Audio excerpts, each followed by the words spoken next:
Et c'est notre rendez-vous hebdomadaire avec Chen Feder, porte-parole de l'ambassade d'Israël. Chen Feder, bonjour. Bonjour Eva.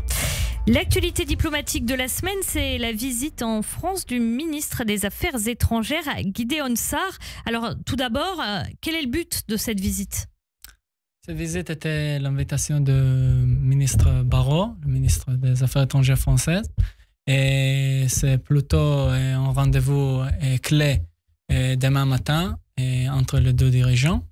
Et après, il y a des autres rencontres avec notamment le dirigeant de communauté juive et des autres dirigeants de gouvernement français. Alors qu'Israël se rapproche des États-Unis de Donald Trump, très critique vis-à-vis de l'Europe, comment Israël peut conserver des alliances avec des pays dont les intérêts semblent aussi divergents ? Les États-Unis, pour Israël, c'est important, c'est l'aide militaire, et l'Europe, il faut le souligner, c'est le premier partenaire commercial d'Israël. Il y a les relations commerciales qui sont extrêmement importantes pour Israël. En même temps, la France joue un rôle clé dans la stabilisation du Liban et dans la solution de protection de frontières nord d'Israël.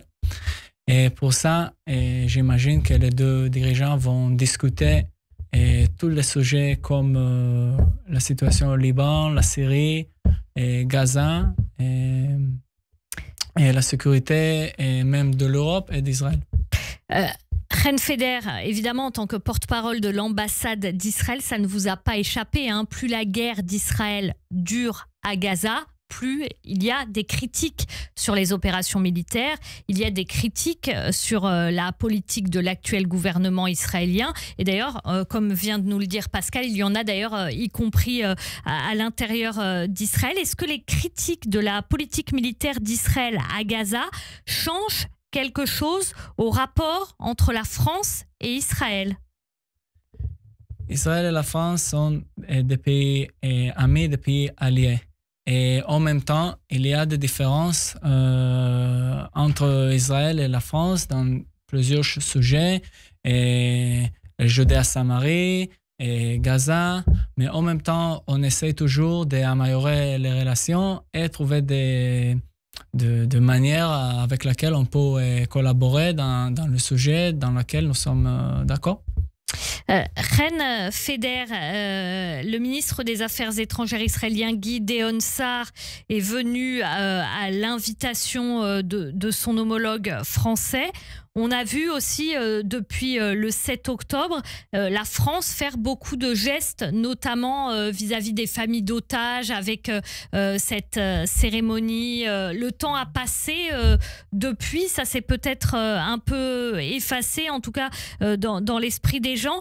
Israël, le Israël de Binyamin Netanyahou, considère-t-il la France d'Emmanuel Macron comme un allié aussi important que Donald Trump ? Je ne sais pas si on peut faire une comparaison entre Donald Trump et Macron ou entre les États-Unis et la France. C'est deux pays différents avec des relations différentes entre Israël et eux, mais en même temps, cette visite, c'est juste un exemple de comment cette relation est importante et clé pour Israël, et j'espère qu'aussi pour la France. Merci beaucoup, Chen Feder, porte-parole de l'ambassade d'Israël, qu'on retrouve donc chaque semaine sur Radio J. Merci, bonne journée à vous. Merci Eva.